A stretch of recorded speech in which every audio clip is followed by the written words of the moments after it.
Hi అండి. అందరికీ నమస్కారం. Welcome to my channel. ఈ వీడియోలో ఏపీ ప్రభుత్వ పెన్షనర్లందరూ తప్పక తెలుసుకోవాల్సినటువంటి అతి ముఖ్యమైన విషయాలండి. ఈ చిన్న మిస్టేక్ చేసినట్లయితే పూర్తిగా అడిషనల్ క్వాంటమ్ ఆఫ్ పెన్షన్‌ని కూడా కోల్పోయే అవకాశం అయితే ఉంది. మరి ఏంటి అనే పూర్తి వివరాలు వీడియోలో తెలుసుకుందాము. అలాగే మనకు ఫిబ్రవరి నెల జీతాలు మార్చి 1న చెల్లించబోయేటువంటి జీతాల గురించి కూడా వీడియోలో తెలుసుకుందాము. వీడియోని ఎక్కడే కానీ స్కిప్ చేయకుండా చివరి దాకా చూడండి. అప్పుడే ఇన్ఫర్మేషన్ పూర్తిగా అర్థమవుతుంది. వీడియో చూస్తున్న ప్రతి ఒక్కరు వీడియోకి అయితే లైక్ చేయండి ఫ్రెండ్స్. ఈ వీడియోని పెన్షనర్ మిత్రులతో అయితే సో ఫ్యామిలీ కానీ సర్వీస్ పెన్షనర్ కానీ అందరికీ అయితే వర్తిస్తుందండి. అందరికీ అయితే షేర్ చేయండి. ఏపీ అనే కాదు, తెలంగాణ స్టేట్ అలాగే అదర్ స్టేట్స్‌లో కూడా ఇదే విధంగా అయితే ఉండబోతోంది. కొత్తగా మన ఛానల్ చూస్తున్నారు, ఇంకా సబ్స్క్రైబ్ చేసుకోకుంటే వెంటనే మన ఛానల్ అయితే సబ్స్క్రైబ్ చేసుకోండి. దీని ద్వారా నేను చేసే లేటెస్ట్ వీడియోస్ అన్నీ మీ వరకు రీచ్ అవుతాయి. ఇక ఆలస్యం చేయకుండా వివరాల్లోకి అయితే వెళ్ళిపోతాము. ఫ్రెండ్స్, మనందరికీ తెలిసిందే అండి.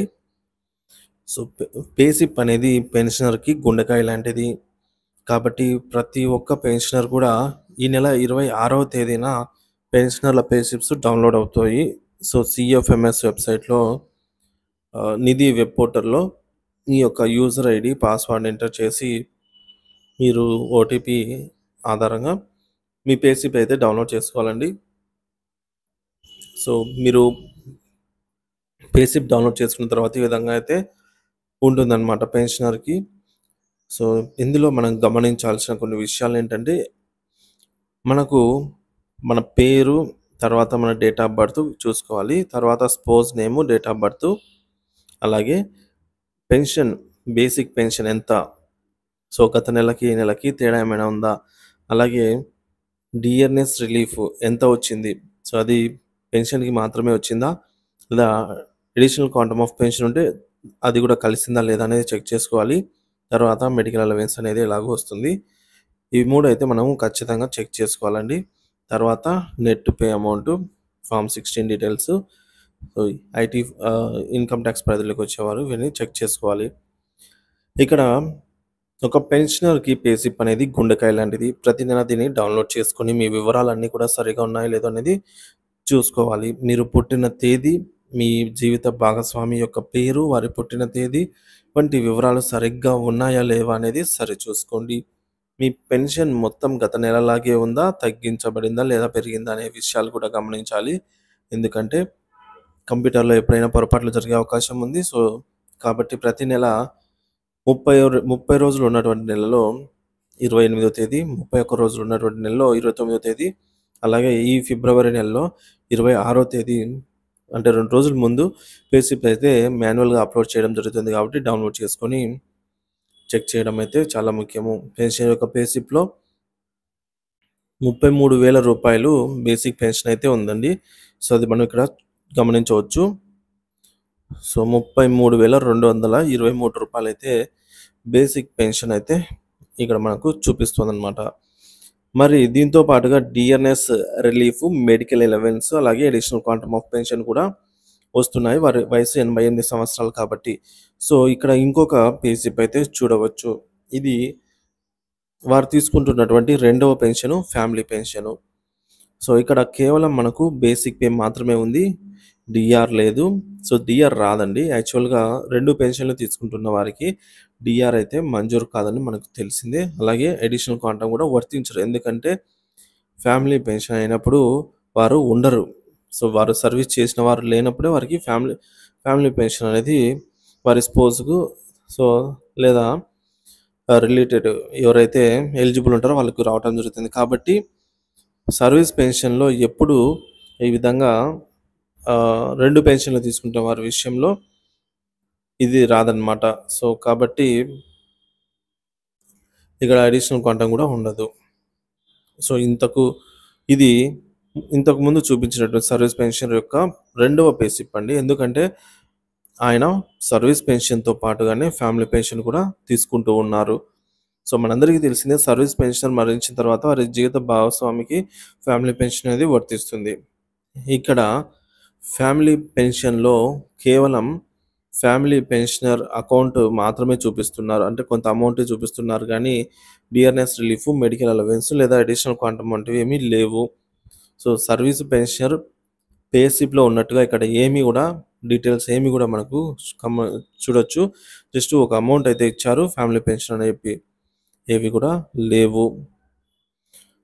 సో, సర్వీస్ పెన్షన్ పే స్లిప్‌లో ఉన్నట్టుగా ఇక్కడ ఏమి లేవు. కేవలం ఫ్యామిలీ పెన్షన్ మాత్రం ఇవ్వబడుతుంది. ఫ్యామిలీ పెన్షన్ పే స్లిప్‌లో చూస్తున్నప్పుడు ఒక సందేహం అయితే రావాలి. ఏంటంటే ఫ్యామిలీ పెన్షన్ తీసుకునే వారికి కూడా dearness relief, medical allowance, additional quantum రావాలి కదా! యాక్చువల్‌గా వస్తాయండి. సో, అలా రాకపోతే పొరపాటే. ఎందుకంటే ఆయన తీసుకుంటున్నటువంటి సర్వీస్ పెన్షన్‌తో పాటుగా ఫ్యామిలీ పెన్షన్ తీసుకుంటున్నారు కాబట్టి ఇవన్నీ రాలేదు. సో, ఒకటి సర్వీస్ పెన్షన్, మరొకటి వారి భార్య యొక్క ఫ్యామిలీ పెన్షన్. కాబట్టి ఏదో ఒక పెన్షన్‌పై మాత్రమే డియర్‌నెస్ రిలీఫ్ అనేది మరియు అడిషనల్ క్వాంటమ్ అనేది వస్తాయి. ఇప్పుడు మనము యాక్చువల్‌గా సర్వీస్ పెన్షనర్‌కి ఏమేమి వస్తాయనేది తెలుసుకుందాము. సో, యాక్చువల్‌గా ఫ్యామిలీ పెన్షనర్‌కండి, సో, వారి స్పౌస్ మరణించారు. కాబట్టి వారికి ఫ్యామిలీ పెన్షన్ అయితే వస్తోంది. కానీ వారికి సర్వీస్ పెన్షన్ అనేది లేదు. సో, వారు ఎటువంటి సర్వీసు చేయలేదన్నమాట. కాబట్టి అటువంటి పరిస్థితుల్లో సర్వీస్ పెన్షన్ లేదు. ఫ్యామిలీ పెన్షన్ ఒక్కటే ఉంది కాబట్టి ఫ్యామిలీ పెన్షన్ వస్తుంది. డియర్‌నెస్ రిలీఫ్ వస్తుంది. అడిషనల్ మెడికల్ అలవెన్స్ వస్తుంది. అడిషనల్ క్వాంటమ్ ఆఫ్ పెన్షన్ ఇవన్నీ కూడా వస్తాయి. అంటే ఫ్యామిలీ పెన్షనర్‌కి ఇవన్నీ వస్తాయి. ఎప్పుడు వస్తాయంటే వారు సర్వీస్ పెన్షనర్‌గా లేనప్పుడు ఇవన్నీ వస్తాయన్నమాట. సో, ఇప్పుడు మరొక ఫ్యామిలీ పెన్షన్ పే స్లిప్ అయితే చూసాము. ఇది జస్ట్ మనకు రెఫరెన్స్ కోసం అయితే చూపించడం జరిగింది ఈ పే స్లిప్‌ని. ఈ పే స్లిప్ ఒక పెన్షనర్‌ది. వీరు ఒకే పెన్షన్ తీసుకుంటున్నారు. అది కూడా వీరు సర్వీస్ పెన్షన్ అయితే వీరికి రావటం లేదు. ఒకటే ఫ్యామిలీ పెన్షన్ తీసుకుంటున్నారు. వీరు కేవలం ఫ్యామిలీ పెన్షన్ మాత్రమే తీసుకుంటున్నారు. అందుకే వీరి పే స్లిప్‌లో family pension, dearness relief, medical allowance మరియు అడిషనల్ క్వాంటమ్ అన్నీ కూడా ఉన్నాయి. చూడొచ్చు. సో, ఫ్యామిలీ పెన్షన్ ఒక్కటే తీసుకుంటున్న వారికి ఇవన్నీ ఉంటాయి. ఫ్యామిలీ పెన్షన్‌తో పాటు సర్వీస్ పెన్షన్ కూడా అయి ఉన్నట్లయితే ఇవేవి రావు, వర్తించవు. ఇవి డియర్‌నెస్ అలవెన్స్ ఇవి 3 కూడా. కాబట్టి క్లియర్‌గా ఉండడం కోసం ఈ 2 పే స్లిప్‌లనైతే 2 మనకు ఫ్యామిలీ పెన్షన్ అనేది 2 టైప్స్‌లో అంటే 2 సినారియోస్‌లో రావడం జరుగుతుంది. కాబట్టి ఈ విధంగా వ్యత్యాసాన్ని మీకైతే చూపించడం జరిగిందండి. ఒకే వ్యక్తి సర్వీస్ పెన్షన్ మరియు ఫ్యామిలీ పెన్షన్ 2 తీసుకుంటే ఇలాగే ఉంటుంది.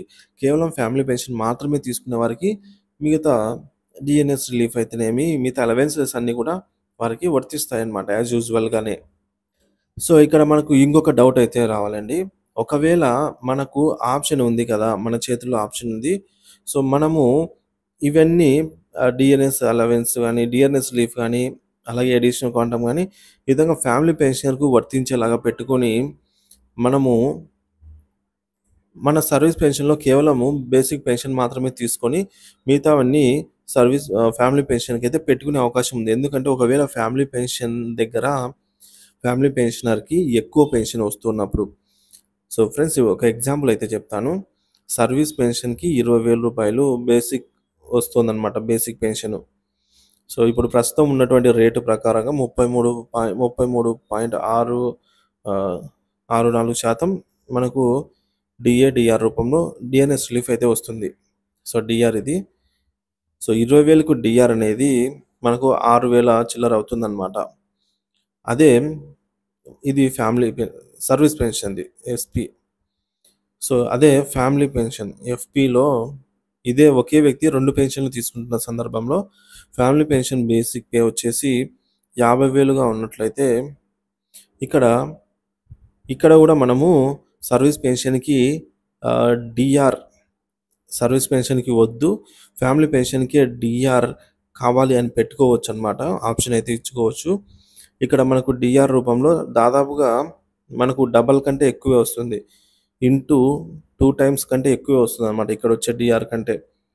సో, ఇక్కడ ఒక 10,000 వచ్చిందంటే డీఆర్ రూపంలో ఇక్కడ మనకు రూ. 30,000 అంటే ఎగ్జాక్ట్‌గా కాదండి. జస్ట్ అందాజు కోసం చెప్తున్నా. ఇక్కడ 1 టైమ్ వస్తే ఇక్కడ 3 టైమ్స్ రావాల్సి ఉంటుందనమాట. అలా అయితే ఉంటుంది. సో, 1 ½ టైమ్ ఎక్కువ వస్తుంది కాబట్టి ఇక ఇలా గూడా పెట్టుకోవచ్చు. కానీ ఇలా పెట్టుకోవడం వల్ల చాలా ఇబ్బందులైతే ఎదుర్కోవాల్సి వస్తుందండి. అవేంటనేది చూద్దాము.